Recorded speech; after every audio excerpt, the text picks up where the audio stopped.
శ్రోతలకు నమస్కారం. 10వ తరగతి పబ్లిక్ పరీక్షలు ప్రారంభమవుతున్నాయి. ఈ సమయంలో విద్యార్థులు, తల్లిదండ్రులు ఈ పరీక్షల కోసం విపరీతంగా ప్రిపేర్ అవుతున్నారు. అందులో అన్నిటికంటే ముఖ్యమైనది, ఎక్కువ మంది విద్యార్థులు భయపడే సబ్జెక్టు గణితం పేపర్. ఈ గణితం పేపర్ గురించి మనకి ఎలా ప్రిపేర్ అవ్వాలి, ఎలాంటి మెలకువలు ఉపయోగించి ఈ పేపర్లో అత్యధిక మార్కులు సంపాదించుకోవాలో మనకు తెలియజేయడానికి మనతో పాటు ఉన్నారు గణిత ఉపాధ్యాయులు శ్రీ రాఘవపురం గోపాలకృష్ణ గారు. నమస్కారం అండి గోపాలకృష్ణ గారు. నమస్కారం సార్. సార్, మా విద్యార్థులకి, శ్రోతలకి మీరు ఈ సంవత్సరం 10వ తరగతి గణిత పేపర్ ఎలా ఉంటుంది, పేపర్లో ఎటువంటి మార్పులు ఏమైనా జరిగాయా, ప్రశ్నలు ఏ విధంగా వస్తాయో కొంచెం వివరిస్తారా? తప్పకుండా సార్. ముందుగా ఆకాశవాణి ప్రేక్షకులకి, ముఖ్యంగా ఎస్ఎస్సి విద్యార్థుల తల్లిదండ్రులకి నమస్కారాలు. పరీక్ష రాయబోయేటువంటి 10వ తరగతి పిల్లలందరికీ కూడా శుభాశీస్సులు.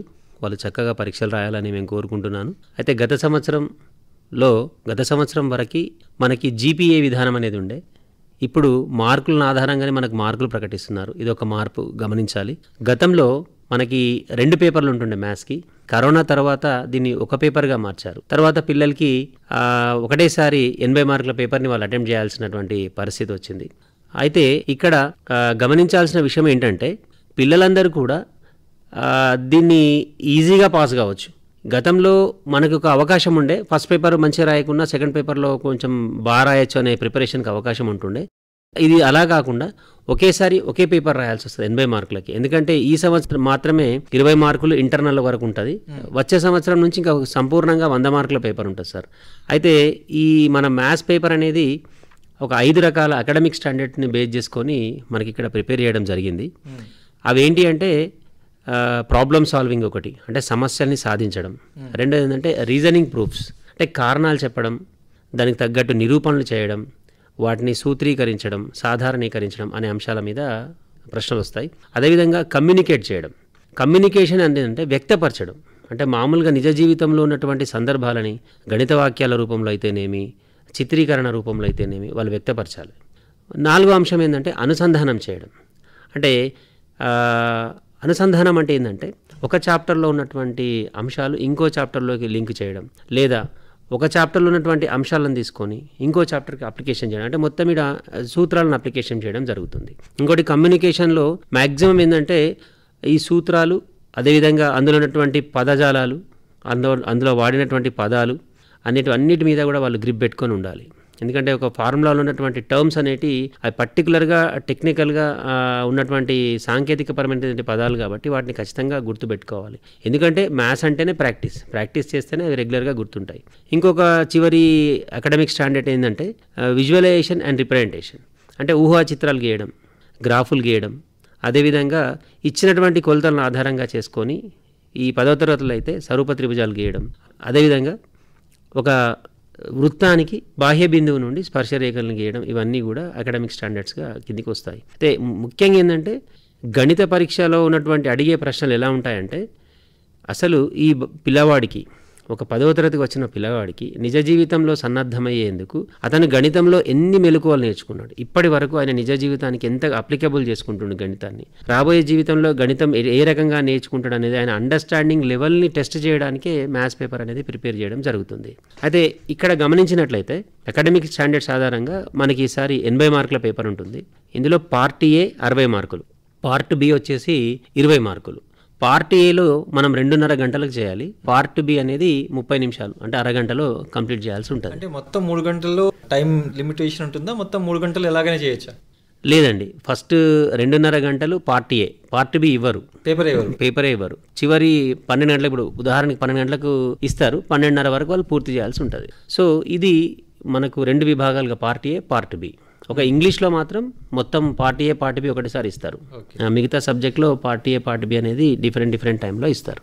అది ఇక్కడ మనం గమనించినట్లయితే 60 మార్కుల్లో దాదాపు ఏంటంటే, ఈ పార్ట్ ఏలో వెరీ షార్ట్ ఆన్సర్స్ క్వశ్చన్స్ ఉంటాయి. ఇవి కంపల్సరీ చేయాలి. 6 ప్రశ్నలు ఇస్తారు, ప్రతి ప్రశ్నకు 2 మార్కులు, అవి 12 మార్కులు. షార్ట్ ఆన్సర్స్ క్వశ్చన్ అవి 6 చేయాలి, ప్రతి ప్రశ్నకి 4 మార్కులు, అవి 24 మార్కులు. ఇది కూడా ఖచ్చితంగా చేయాల్సిందే, కంపల్సరీ క్వశ్చన్.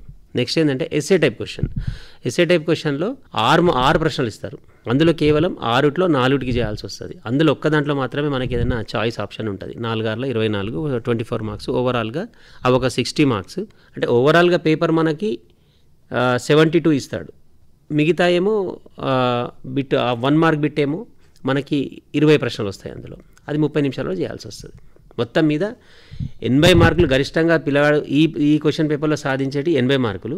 కాకపోతే చాయిస్ కింద 12 మార్కులు ఎక్కిస్తారు కాబట్టి నేను అట్లా 92 మార్కులని చెప్పడం జరుగుతుంది. అయితే ఇప్పుడు ఈ ప్రశ్నల్లో 1 మార్క్ క్వశ్చన్స్ ఉన్నాయి, 2 మార్క్స్ ఉన్నాయి, ఇలా డివైడ్గా ఉన్నాయి. విద్యార్థులు ఎక్కువ లాభపడాలంటే ఫస్ట్ ఏ క్వశ్చన్స్ అటెంప్ట్ చేస్తే బాగుంటుంది? అయితే ఇక్కడ మీరన్న క్వశ్చన్ని బట్టి చూస్తే ఈ స్లో లెర్నర్స్కి చాలా ఉపయుక్తంగా ఉంటుంది ఈ ప్రశ్న. ఏంటంటే ముందుగా వాడు ఏదైతే నేర్చుకుంటాడో ఆ ప్రశ్నలు ముందే రాసేయాలి. ఇందులో ఒక సీరియల్లో రాయాలి, ఈ సీరియల్లో రాస్తేనే మార్కులు ఇస్తామనేటువంటి నిబంధన ఏమి ఉండదు. చక్కగా క్వశ్చన్ యొక్క ప్రశ్న యొక్క నంబర్ వేస్తే సరిపోతుంది. నంబర్ వేసి క్లియర్గా రాయాలి, మార్జిన్ సరిగ్గా కొట్టుకోవాలి, క్లియర్గా రాసేసి ఏ ప్రశ్నకు సమాధానం ఎక్కడైనా రాయొచ్చు. మీరు మార్జిన్ అంటే గుర్తొచ్చింది. క్వశ్చన్ పేపర్కి మార్జిన్ కొట్టడానికి చాలామంది విద్యార్థులు టైం తీసుకుంటారు. స్కేల్ పెట్టి కొట్టేసుకొని 2 లైన్లు కొట్టేసి లేదా రెడ్ పెన్తో కొట్టము, పెన్సిల్తో కొట్టడం, ఇలా రకరకాలుగా చేస్తూ ఉంటారు. అలాగే ప్రశ్న రాసి ఆ ప్రశ్నకి హెడ్డింగ్ పెట్టి మళ్ళీ కింద ఆన్సర్, ఇదంతా అవసరమా? సింపుల్గా మార్జిన్లో క్వశ్చన్ నెంబర్ వేసేసి జవాబు అని పెట్టేసి రాసి సరిపోతుందా? మార్జిన్లో సింపుల్గా ఏంటంటే ఇదంతా టైం వేస్ట్ ప్రాసెస్. కొందరు ఏం చేస్తారంటే దాన్ని అలంకరిస్తారు. అలా చేయాల్సిన అవసరం లేదు. అసలు రెడ్ పెన్నులు వాడాల్సిన అవసరమే లేదు. స్పెషల్గా మ్యాథ్స్ పేపర్లో ఓన్లీ బ్లూ ఆర్ బ్లాక్ పెన్లు మాత్రమే వాడాలి. అది బ్లాక్ పెన్ అయితే కేవలం క్వశ్చన్ రాయడానికి వాడాలి, బ్లూ పెన్ తోటే ఆన్సర్ చేయాల్సి వస్తుంది. సింపుల్గా ఒక రైట్ సైడ్కి మ్యాథ్స్ కాబట్టి స్పెషల్గా రైట్ సైడ్కి కొంచెం ఎక్కువ ప్లేస్ వదులుకొని, మార్జిన్కి ఒక 1 ఇంచ్ ప్లేస్ వదులుకొని, అటు సైడ్ ఒక 2 ఇంచెస్ ప్లేస్ వదులుకుంటే మిడిల్లో మొత్తం ప్రాబ్లమ్ సొల్యూషన్ అని చేయాల్సి వస్తుంది. వెరీ షార్ట్ ఆన్సర్స్ క్వశ్చన్కి 2 స్టెప్లలో అయిపోతుంది. షార్ట్ ఆన్సర్స్ క్వశ్చన్స్కి 4 నుంచి 6 స్టెప్లలో అయిపోతుంది. లాంగ్ ఆన్సర్స్ ఎస్ఏ టైప్ క్వశ్చన్స్కి నాకు తెలిసి 6 నుంచి 8 స్టెప్పులు లేదా కొంచెం ఎక్కువ అనుకుంటే 10 స్టెప్పులలో ఇది అయిపోతుంది. ఆ స్టెప్పులన్నీ కూడా మధ్యలోనే వస్తాయి కాబట్టి సెంటెన్స్లో రాయాల్సిన అవసరం ఉండదు. కాబట్టి ఇటువైపు ఏదైనా రఫ్ వర్క్ చేసుకోవాల్సి వస్తుంది. పిల్లలు కొంతమంది ఏం చేస్తారంటే రఫ్ వర్క్ ఏం చేయాలన్న ఆలోచన వచ్చినప్పుడు ఈసారి ఏంటంటే ఇంతకుముందు మనకు అడిషనల్ ఉంటుండే, ఈసారి మనకు అడిషనల్ కూడా లేవు కాబట్టి ఒకటే బుక్లెట్ ఇస్తుంది. 24 పేపర్ల బుక్లెట్, 24 పేజీల బుక్లెట్ ఇస్తారు కాబట్టి చివరి వైపు వాళ్ళు ఎక్కడన్నా చోట రఫ్ అని రాసుకొని అక్కడ వాళ్ళు అది రాసుకోవచ్చు. వాటితో పోలిస్తే గణితంలో స్టెప్ బై స్టెప్ సాధించాల్సి ఉంటుంది. సమస్యని సాధించాలంటే స్టెప్ బై స్టెప్ వెళ్ళాల్సి ఉంటుంది. కొంతమంది విద్యార్థులు ఏంటంటే క్యాలిక్యులేషన్ మనసులో చేసేసుకుని డైరెక్ట్గా ఆన్సర్ వేస్తుంటారు. అలా వేస్తే మార్కులు పడతాయా? ఖచ్చితంగా ఇప్పుడు 10 మార్కుల ప్రశ్న ఇచ్చినప్పుడు ఆ 10 మార్కులకు తగ్గట్టుగా స్టెప్ బై స్టెప్ రాసుకుంటూ వెళ్ళాలి. అయితే మూల్యాంకనం చేసే విధానంలో ఆ మార్కుకు తగ్గట్టు ఏదైతే స్టెప్స్ అన్నామో అది ఖచ్చితంగా వాళ్ళు పాటించాల్సిందే. ఇది ఎందుకంటే ఎంత నేర్చుకున్నాడు అనే అంశాన్ని 200 రోజుల్లో చదివినటువంటి చదువుని ఎంత నేర్చుకున్నాడు అనేది మనం 3 గంటల్లో ఇచ్చేస్తున్నాం కాబట్టి ఆ క్రమ పద్ధతి, ఆ సోపాన క్రమయుతంగానే రాయాలి. ఎందుకంటే ఏ రకంగా వస్తే బాగుంటుందని తెలిసిపోతుంది. లేదు అంటే అక్కడ ఏమైపోతుందంటే ఆయన పిల్లల్లో అట్లాంటి షార్ట్ కట్ విధానాలలో కనుక వెళ్తే అది కూడా మనం యాక్సెప్ట్ చేస్తాం, ఎవాల్యుయేటర్ యాక్సెప్ట్ చేస్తాం. కాకపోతే అక్కడ ఎవాల్యుయేటర్కి ఎవరైతే మూల్యాంకనంలో ఎగ్జామినర్కి ఏదైతే ఉందో అతన్ని ఆ క్వశ్చన్ని సాటిస్ఫై చేయగలగాలి, అతను కన్విన్సింగ్గా చేయగలగాలి, కన్విన్సింగ్గా ఆన్సర్ రాయగలగాలి. అయితే ఏంటంటే ఈ ఎస్ఏ టైప్ క్వశ్చన్స్కి మాత్రం ఖచ్చితంగా స్టెప్స్ ఉంటాయి. ఇట్లా షార్ట్ కట్లు అనేవి వాటికి ఉండనే ఉండవు. ఎందుకంటే కంపల్సరీ లాంగ్ ఆన్సర్స్లో అవి అడిగే విధానం అట్లనే ఉంటుంది. ఖచ్చితంగా అతను అక్కడ దాకా వెళ్ళాల్సిందే. సార్, మరి ఈ ప్రశ్న పత్రాలన్నీ కూడా అకాడమిక్ స్టాండర్డ్స్ ఆధారంగా తయారు చేస్తారు కదా, వీటి వెయిటేజీ ఈ పేపర్లు ఎలా ఉంటుంది? అయితే ఇక్కడ మనం గమనించినట్లయితే ప్రాబ్లమ్ సాల్వింగ్ అనేది ఉంటుంది, సమస్యను సాధించడం. ఇది 40% ఉంటుంది. మొత్తం 100% తీసుకుంటే అయితే ఎక్కువ శాతం స్కోర్ చేయడానికి ఈజీగా 40% ఉంటుంది. రెండోది ఏంటంటే రీజనింగ్ అండ్ ప్రూఫ్, అంటే కారణాలు చెప్పడం, నిరూపణలు చేయడం అనే దానికి 20% ఉంటుంది. అంటే అప్రాక్సిమేట్లీ 18 మార్క్స్. ప్రాబ్లమ్ సాల్వింగ్కి 37 మార్క్స్. కమ్యూనికేషన్స్ అంటే ఇందులో ఈ కమ్యూనికేషన్స్లో ఎలాంటి క్వశ్చన్స్ వస్తాయంటే ఒక సూత్రం రాసి అందులో ఉన్నటువంటి పదాలను వివరించండి అంటాడు.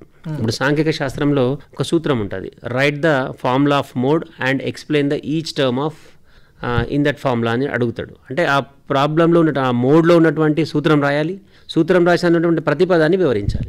అంటే అతనికి అక్కడ ఏమర్థమవుతుందంటే ఆయనకు సూత్రీకరించడం వచ్చింది, కమ్యూనికేట్ చేయగలుగుతుంది. F1 అంటే ఏంది, F0 అంటే ఏంది, F2 అంటే ఏంది, H అంటే ఏంది. సో ఇది ఆ కమ్యూనికేషన్స్కి ఎన్ని అంటే 10% అది.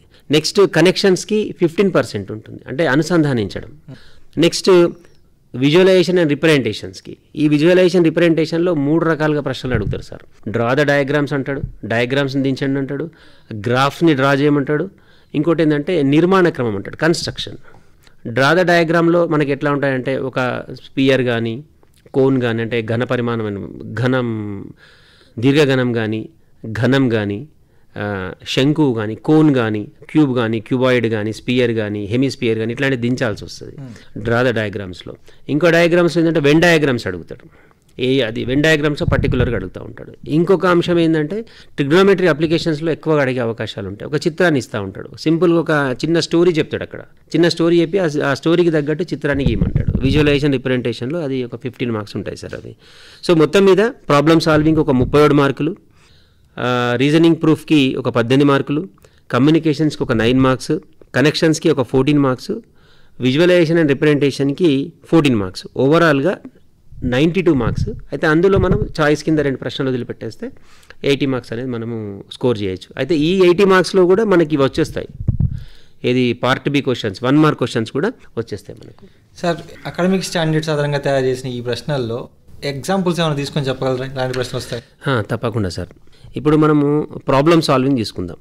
ప్రాబ్లమ్ సాల్వింగ్లో ఏ రకంగా అడుగుతారు అంటే డైరెక్ట్ క్వశ్చన్స్ ఉంటాయి. కనుక్కోనండి, సాధించండి, ఎక్స్ విలువ కనుగొనండి, ఈ కోణం ఎంత అవుతుంది, ఎంత ఏమిటి అనే ప్రశ్నలు మాత్రం అక్కడ మనకు ప్రాబ్లమ్ సాల్వింగ్లో వస్తూ ఉంటాయి. ఫర్ ఎగ్జాంపుల్ ఒక క్వశ్చన్ కనుక తీసుకున్నట్లయితే ఇప్పుడు మీడియన్ కనుక్కోమంటాడు, మధ్యగతం కనుక్కోమంటాడు. మధ్యగతం ఏంటంటే అక్కడ కొన్ని అబ్జర్వేషన్స్ ఇచ్చి దీని యొక్క మధ్యగతం ఎంత అని అడుగుతాడు. అయితే ఇదే క్వశ్చన్ని ఇంకో రకంగా కూడా అడగచ్చు. ఎలా అడగచ్చు అంటే ఉదాహరణకి మీన్ కనుక తీసుకున్నట్లయితే ఒక 54 యొక్క ఫ్యాక్టర్స్ రాసి 54 find the mean of 54 factors అని అడిగే అవకాశం ఉంటుంది. అంటే ఫస్ట్ ఆఫ్ ఆల్ ఏంటంటే ఫ్యాక్టర్ అనే కాన్సెప్ట్ తెలవాలి, తర్వాత మీన్ అనే కాన్సెప్ట్ తెలవాలి. ఇవి తెలుసుకోవాలి అంటే పిల్లవాడు ఏం చేయాలి అంటే బాగా ప్రాక్టీస్ చేయాలి. మ్యాథ్స్ని బాగా ప్రాక్టీస్ చేస్తేనే వస్తుంది. మిగతా సబ్జెక్టులు ఏంటంటే ఒకసారి మామూలుగా జనరల్గా చదివి అర్థం చేసుకొని రాయగలుగుతారు పిల్లలు, కానీ మ్యాథ్స్ మాత్రం దాన్ని బాగా ప్రాక్టీస్ చేస్తేనే వస్తుంది. అయితే ఇక్కడ పిల్లలు ఏంటంటే ఇక్కడ ఈ ప్రాబ్లమ్ సాల్వింగ్లో ఇలాంటి క్వశ్చన్స్ అడగవచ్చు. నెక్స్ట్ రీజనింగ్ ప్రూఫ్లో రకరకాలుగా అడుగుతారు. రీజనింగ్ ప్రూఫ్లో ఏమడుగుతారంటే ఫర్ ఎగ్జాంపుల్ రాము అనే పిల్లగాడు ఏమంటున్నాడంటే రాము అనే పిల్లగాడు 36కి రాము అనే బాయ్ 36కి 9 ఫ్యాక్టర్ అంటాడు. 9 అనేది HCF అంటాడు. అంటే 24, 36 తీసుకుంటే 24, 36 అనే ఫ్యాక్టర్లలో 2 నంబర్లు ఇచ్చి ఫైండ్ ద HCF అని అంటాడు. అది డైరెక్ట్ క్వశ్చన్, అది ఏంటి ప్రాబ్లమ్ సాల్వింగ్. అట్లా కాకుండా రీజనింగ్ ప్రూఫ్లో ఏంటంటే 24, 36లో యొక్క HCF హైయెస్ట్ కామన్ ఫ్యాక్టర్ రాము ఏమంటున్నాడు అంటే 4 అంటున్నాడు, కృష్ణ ఏమంటున్నాడు అంటే 6 అంటున్నాడు. ఇద్దరిట్లో ఎవరు కరెక్ట్, మీ సరైన జవాబుతో సమర్థించండి అంటాడు. అంటే మనం ఏం చేయాలి, ఇందులో ఎవరు కరెక్ట్ కాదో కారణం చెప్పాలి. ఫస్ట్ చెప్పి దానికి కారణం చెప్పాలి. అంటే ఫస్ట్ ఆఫ్ ఆల్ ఏంటంటే క్వశ్చన్ని చదివి అర్థం చేసుకుంటే చాలు. అంటే కాన్సెప్చువల్ రీడింగ్ అనేది పిల్లగాడికి రావాలి.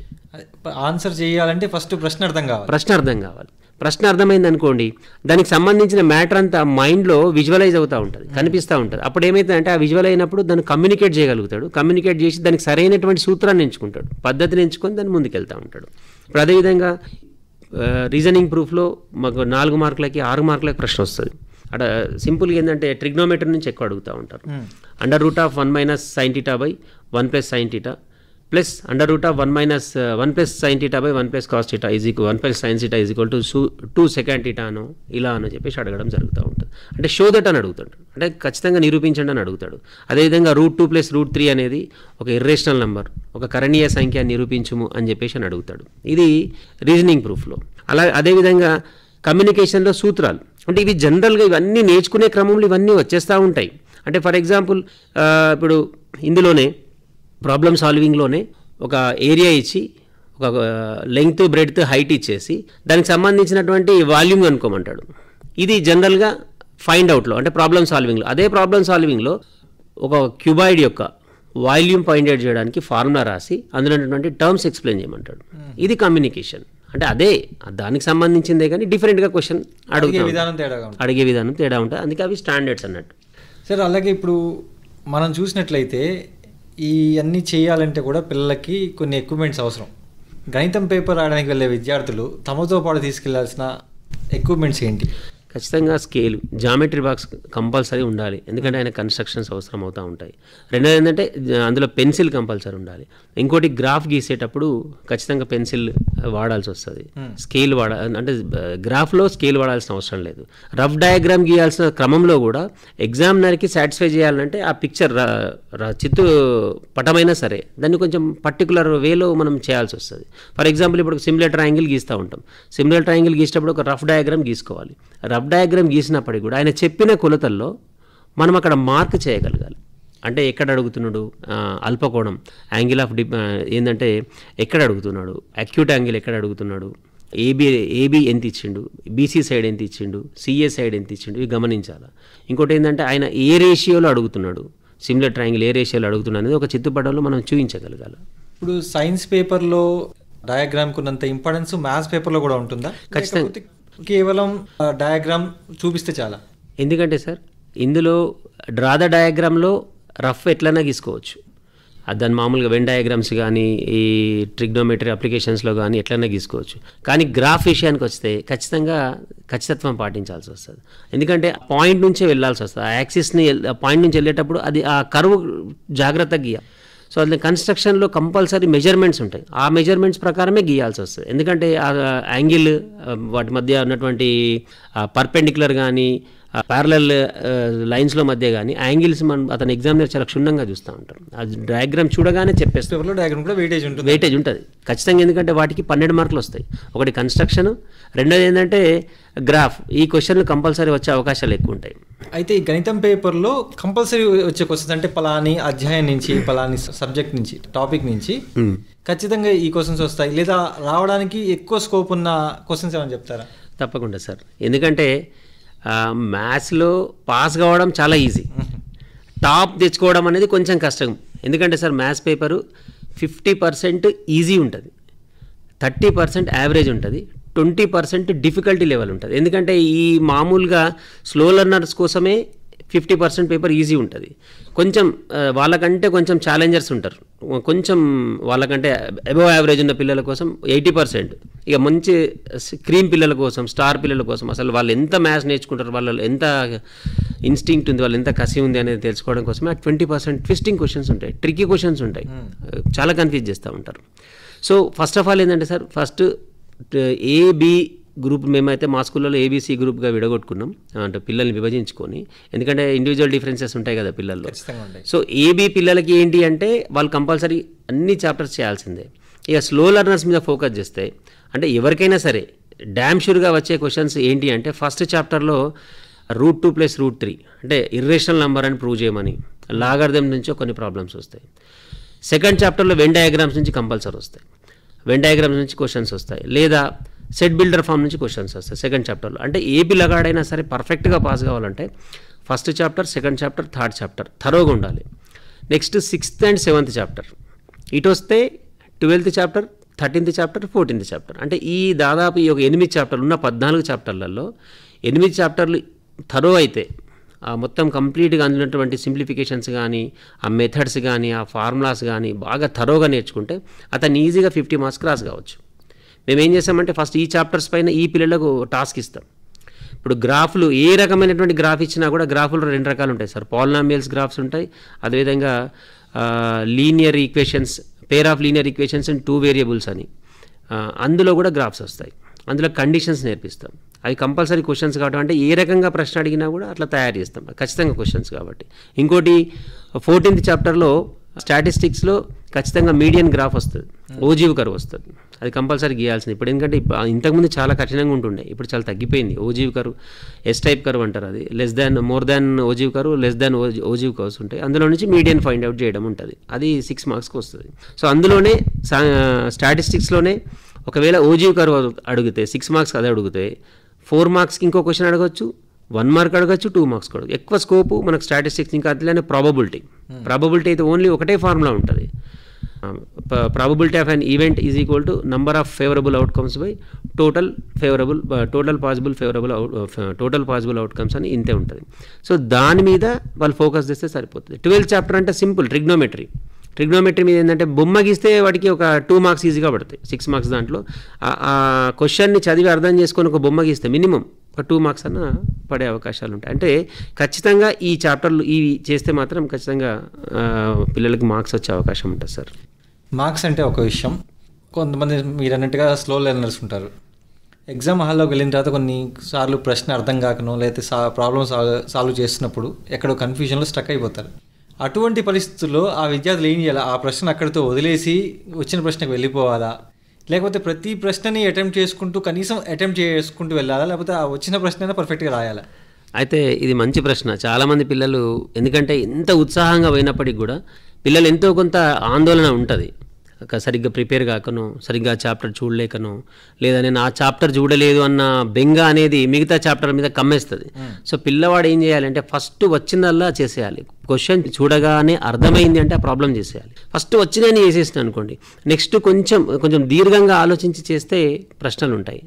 సో వాటిని మీద ఫోకస్ చేయాలి. ఇప్పుడు మీకు గుర్తుకు రాలేదనుకోండి, గుర్తుకు రాకుంటే ఏం చేయాలి అంటే దాన్ని వదిలిపెట్టడమే శ్రేయస్కరం. ఎందుకంటే దాని చుట్టూ తిరిగితే టైం వేస్ట్ అవుతుంది, మధ్యలో వదిలేయచ్చు. అయితే ఆ స్టెప్స్ ఇంకోటి మ్యాథ్స్లో ఉన్నటువంటి గొప్పదనం ఏంటంటే ఆ స్టెప్స్లో అక్కడ వరకు మార్క్స్ ఉన్నాయనుకోండి, ఆ స్టెప్స్ వరకు మార్క్స్ వేసే అవకాశం ఉంటుంది. అయితే మ్యాక్సిమం పిల్లవాడు మంచి ప్రిపేర్ అయిపోతేనే మంచిది. ఎందుకంటే ఇంటర్మీడియట్లో పుస్తకంలో ఏవైతే ప్రశ్నలు ఉన్నాయో అవే ప్రశ్నలు ఇంటర్మీడియట్ మ్యాథ్స్ ఎగ్జామ్లో వస్తాయి. కానీ మన 10th అట్లా కాదు, మామూలుగా CBSE టైపే ఉంటుంది.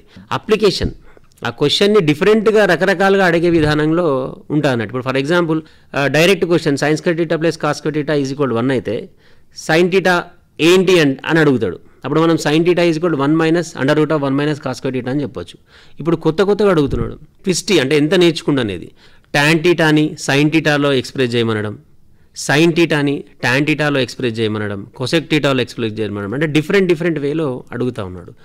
ఇంకోటి ఏంటంటే ఈ ఈక్వేషన్స్, క్వాడ్రాటిక్ ఈక్వేషన్స్లో కానీ పాలినామియల్స్ కానీ వచ్చేసరికంటే ఏమంటాడంటే ఒక క్వాడ్రాటిక్ ఈక్వేషన్ యొక్క జీరోస్ ఎట్లా ఇస్తాడు? మామూలుగా ఇంతకుముందు జీరోస్ ఏంటంటే 3, 2 అని ఇస్తారు.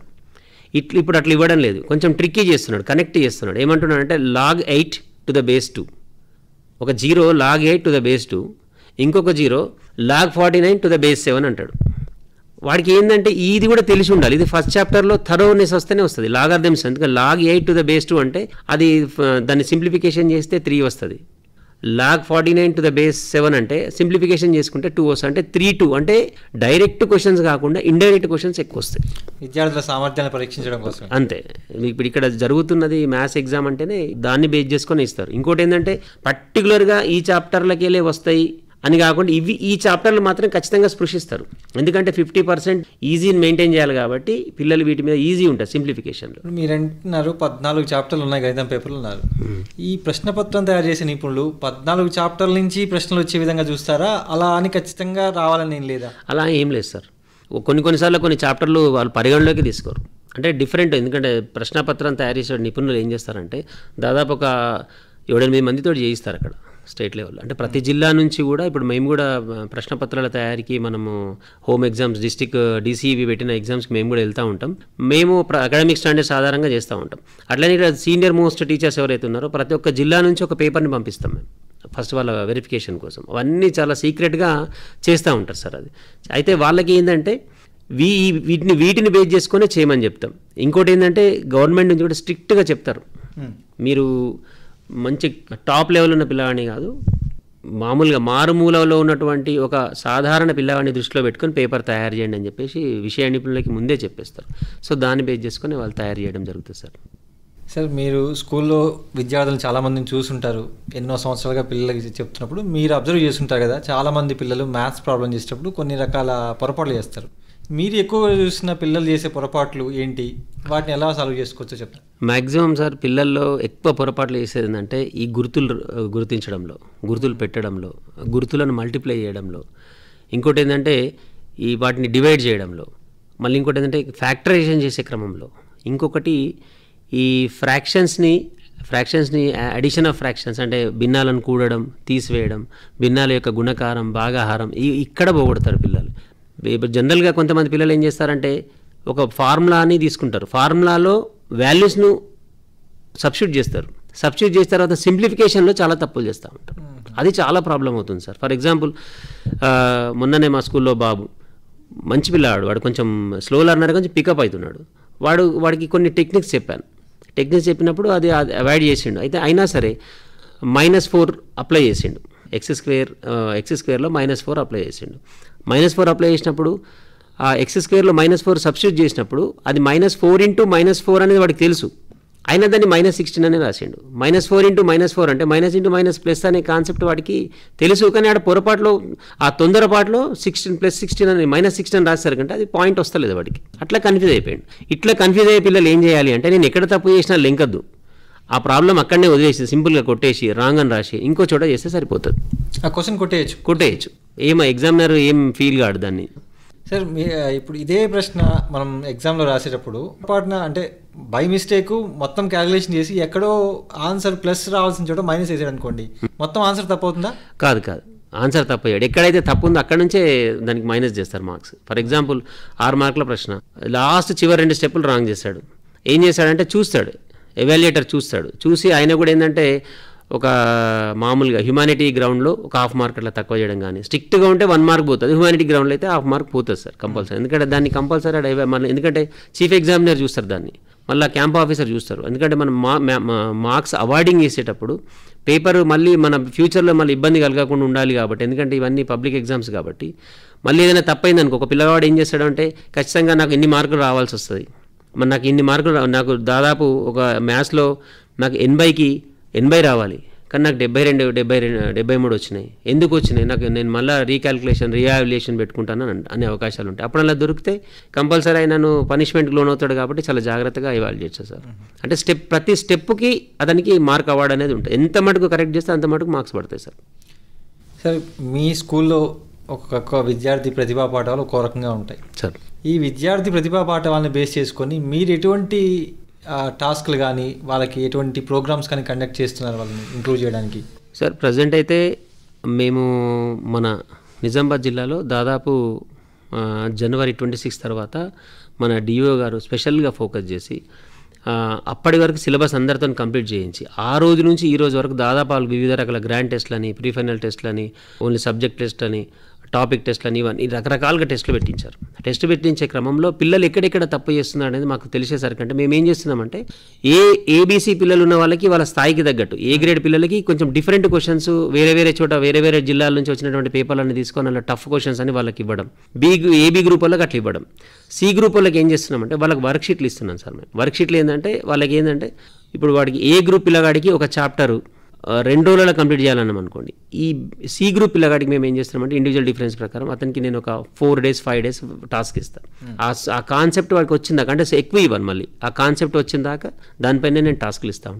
దీనివల్ల నేను కొంచెం ఓవర్కమ్ చేసిన సార్ పిల్లల్లో ఈ గ్రాఫ్ సమస్యల్లో కానీ, డ్రాయింగ్ విషయంలో కానీ, కన్స్ట్రక్షన్ విషయంలో కానీ సింప్లిఫికేషన్ మెయిన్ సార్. పిల్లలందరూ పోయేది సింప్లిఫికేషన్ అంటే addition of fractions and addition of fractions, subtractions ఇంట్లోనే పోవడం బేసిక్సే. ఈ బేసిక్స్ రాకపోవడంతో మిగతా సమస్యలు కూడా అలాగే ఉంటాయి. అంతే అంటే ఆ ప్రొసీజర్ ముందుకు కదలదు. వేరే చాప్టర్లో వేరే సబ్జెక్టులు ఏంటంటే ఏదో ఒకటి కొంచెం సొంతగా అక్కడ రాయడానికి, కానీ మ్యాథ్స్లో ఆ స్కోప్ ఇవ్వనివ్వదు. మ్యాథ్స్ ఒక అడుగు కూడా వేయలేం మనం. సార్ చివరగా ఈ 10th class exam maths paper చేసేటప్పుడు అంటే రేపు మ్యాథ్స్ పరీక్ష ఉందంటే ఈరోజు విద్యార్థులు ఎటువంటి చర్యలు తీసుకోవాలి, ఎలా ప్రిపేర్ అవ్వాలి, ఎలా సన్నద్ధం అవ్వాలి ఎగ్జామ్కి, వాళ్ళు ఆందోళన దూరం అయ్యేటట్టుగా, అలాగే ఎగ్జామ్కి వెళ్ళిన తర్వాత ఫస్ట్ క్వశ్చన్ పేపర్ ఎలా మొదలుపెట్టాలి ఆందోళన లేకుండా కొంచెం వివరిస్తారా? ఫస్ట్ మనం లోపలికి వెళ్ళిందంటే ఫస్ట్ అంతకంటే ముందు రోజు ఏం చేయాలి అంటే ఇప్పుడు ఫర్ ఎగ్జాంపుల్ 26th నాడు మ్యాథ్స్ ఎగ్జామ్ ఉంది, 25th రోజు లేదా 24th ఈ మధ్యాహ్నం నుంచి వాళ్ళు వేరే ఏం పెట్టుకోవద్దు. పాత పేపర్లు, మోడల్ పేపర్స్ని వాళ్ళు సాల్వ్ చేస్తూ ఉండాలి. ఆల్రెడీ మనం స్కూళ్ళల్లో పంపించాం కొన్ని మోడల్ పేపర్స్. ఆ మోడల్ పేపర్స్ ఎందుకంటే మ్యాథ్స్ టీచర్లు అందరూ కూడా వెంటబడి చేస్తుంటారు కాబట్టి వాళ్ళు కనీసం ఒక 3 గంటలు అట్లా టాస్క్ పెట్టుకొని మోడల్ పేపర్స్ అన్నీ సాల్వ్ చేయాలి. వాళ్ళు సాల్వ్ చేస్తే ఏమైందంటే ఒక ఏకకాలంలో 14 చాప్టర్లకు సంబంధించిన అంశాలు వాళ్ళకి రీకాల్ అవుతూ ఉంటాయి. ఫస్ట్ క్వశ్చన్ చూడగానే వాడు రికగ్నైజ్ చేయడం బాగా ప్రాక్టీస్ చేయాలి. ఈ క్వశ్చన్ ఇది, దీనికి సంబంధించిన అంశాలన్నింటినీ రీకాల్ చేసుకోగలగాలి. సో ఇది ఎప్పుడు సాధ్యమవుతుందంటే తను వెళ్ళేటప్పుడు ఒకసారి అన్నీ రీకాల్ చూసుకోవాలి. అంటే ప్రతి చాప్టర్లు ఇప్పుడు మనకు అభ్యాస దీపికలు ఇచ్చాం, మళ్ళీ అదేవిధంగా టీఎంఎఫ్ నుంచి మేము వాళ్ళకి స్పెషల్గా సి గ్రేడ్ పిల్లలకి మెటీరియల్ ఇచ్చాం. దాని మీద ఫోకస్ చేయాలి. ఒక్కసారి ప్రతి చాప్టర్లో ఉన్నటువంటి కీ కాన్సెప్ట్లు చూసుకోవాలి. మళ్ళీ ప్రతి చాప్టర్ని మళ్ళీ క్షుణ్ణంగా చేయాల్సిన పని లేదు. కీ కాన్సెప్ట్ని చూసేసుకొని నెక్స్ట్ డే మార్నింగ్ వరకు ఫ్రెష్గా ఉండి అంటే రాత్రి 10:30-11 గంటలకు పడుకొని పొద్దున ఉదయం 5 గంటలకు లేచి ఏమేమి చేయాలా టఫ్ ఉన్న టాపిక్స్ మళ్ళీ ఒక్కసారి రీకాల్ చేసుకొని ఎగ్జామినేషన్ సెంటర్లో వెళ్ళిన తర్వాత మనకి 9:15కి ఒక పావు గంట పేపర్ చదువుకోవాలి. ఏం చేయొద్దు, పావుగంట పేపర్ చదువుకొని చక్కగా ముందు వచ్చిన వాటిని టిక్కులు పెట్టుకొని ముందు చేస్తూ వెళ్ళిపోవాలి. రాని ప్రశ్నల గురించి అసలు ఫోకస్ చేయొద్దు. ఫస్ట్ వచ్చినవన్నీ ముందు చేసేయాలి పిల్లలు. చేసిన తర్వాత నెక్స్ట్ ఏవైతే మార్క్స్ ఉన్నాయో అవన్నీ కూడా మిగతా వాటికి టైం మేనేజ్మెంట్లో పనికి వస్తాయి. టక చేయడం వల్ల దానికి కేటాయించాల్సినటువంటి 2-3 నిమిషాల టైం వేరే వాటికి ఉపయోగపడదు. మళ్ళీ గ్రాఫ్కి కన్స్ట్రక్షన్స్కి ఎక్కువ టైం అవసరం ఉంటుంది. స్టెప్స్ రాయడం కూడా చాలా ఇంపార్టెంట్. సో దీని మీద చాలా జాగ్రత్తగా ఫోకస్ చేయాలి. ఇంకోటి ఏంటంటే పిల్లలు హాఫ్ మార్క్ చేసేటప్పుడు ఎరేజ్ చేయడం కానీ, దాన్ని దిద్దడం కానీ, ఓవర్ రైటింగ్ చేయడం కానీ, కొట్టివేయడం కానీ చేయొద్దు. చేస్తే ఏమైందంటే ఆ మార్క్స్ వాళ్ళకి ఇవ్వడం జరగదు. సో ముందు ఆ పార్ట్ బి చేసేటప్పుడు కూడా ఫస్ట్ పెన్సిల్తో వచ్చిన ఆన్సర్ని చేసుకోమనాలి. ఫస్ట్ అక్కడనే చిన్నగా వాళ్ళకి తెలిసిన విధానంలో దానికి ఏదైనా ఒక సింబల్ పెట్టుకోవాలి, పర్ఫెక్ట్గా తెలిసింది దాన్ని. తర్వాత లెక్కలు ప్రాబ్లం దాన్ని కంపల్సరీ చేయాల్సి వస్తుంది, కొన్ని సబ్స్టిట్యూషన్ చేసి సాల్వ్ చేయాల్సి వస్తుంది. అప్పుడు ఈజీగా చూడగానే పెట్టే ఆన్సర్లను పెట్టేసుకుంటే ఆ టైం మనకి దీనికి మిగులుతుంది కాబట్టి ఇది సెట్ చేసుకోవచ్చు. ఈ రఫ్ క్యాలిక్యులేషన్లు ప్రశ్నపత్రం చివరిలో ఏమైనా పెన్సిల్తో చేసుకోవచ్చా? ప్రశ్నపత్రంలో ఏం రాయొద్దు, ఒక హాల్ టికెట్ నెంబర్ తప్ప వేరేది ఏది రాయొద్దు. ప్రశ్నపత్రంలో కాదు, వాళ్ళు ఏది చేసినా బుక్లెట్లే చేయాలి, చివరిలో చేయాలి. వాళ్ళకి ఎక్కడ చేసినా అక్కడ రఫ్ అని రాసుకొని చేసుకోవచ్చు, రాయకూడదు. హాల్ టికెట్ నెంబర్ రాయాలి అంతే, వేరేది ఏం రాయదు. ఏం రాసినా కూడా అది మాల్ ప్రాక్టీస్ కింద వాళ్ళు బుక్ అయ్యే అవకాశం ఉంటుంది.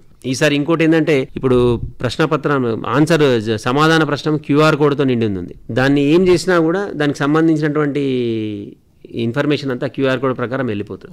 సో దాన్ని మనం ఏం చేయలేం. సో ఏదేమైనప్పటికీ కూడా పిల్లలు ఆందోళన చెందొద్దు. మ్యాథ్స్ అంటే చాలా ఈజీ సబ్జెక్టు, కాకపోతే ఏంటంటే దాని స్టెప్స్ ప్రకారం వెళ్ళిపోవాలి. అది ఎప్పుడు సాధ్యమైతే అంటే ప్రాక్టీస్ చేస్తేనే. ఇప్పుడు ఏంటంటే ప్రతి చాప్టర్ని క్షుణ్ణంగా నెమరు వేసుకోవడమే. 200 రోజులలో ఏం చదువుకున్నాం, ఒక మోడల్ పేపర్ పెట్టుకొని ప్రాబ్లం చేయాలి. కొన్ని ప్రాబ్లమ్స్ రాలేదనుకోండి, ఆ ప్రాబ్లం ఎందుకు రాలేదనేది ఒకసారి మళ్ళీ అది ఏ చాప్టర్కి చెందిందో చూసుకొని ఎక్కడ ఆ ప్రొసీజర్లో ఎక్కడ మనం తప్పు చేసినామనేది తెలుసుకుంటే అప్పుడు మళ్ళీ ఇంకోసారి తప్పు చేయాల్సినటువంటి ఛాన్సే ఉండదు. సో వాళ్ళ కాన్ఫిడెన్స్ లెవెల్ పెంచుకోవాలి అంటే మోడల్ పేపర్స్ని బాగా ప్రాక్టీస్ చేయాలి. ఈరోజు 10వ తరగతి గణితం పేపర్ గురించి మనకి చాలా విషయాలు తెలియజేసి విద్యార్థులు గణితం పేపర్లో మంచి మార్కులు సాధించడానికి, వాళ్ళ ఆందోళన దూరం చేయడానికి మన గణిత ఉపాధ్యాయులు శ్రీ రాఘవపురం గోపాలకృష్ణ గారు చాలా విషయాలు మనకు తెలియజేశారు. ధన్యవాదాలండి గోపాలకృష్ణ గారు. Thank you sir. ఈ అవకాశం ఇచ్చినటువంటి ఆకాశవాణి నిజామాబాద్ కేంద్రానికి కూడా ధన్యవాదాలు.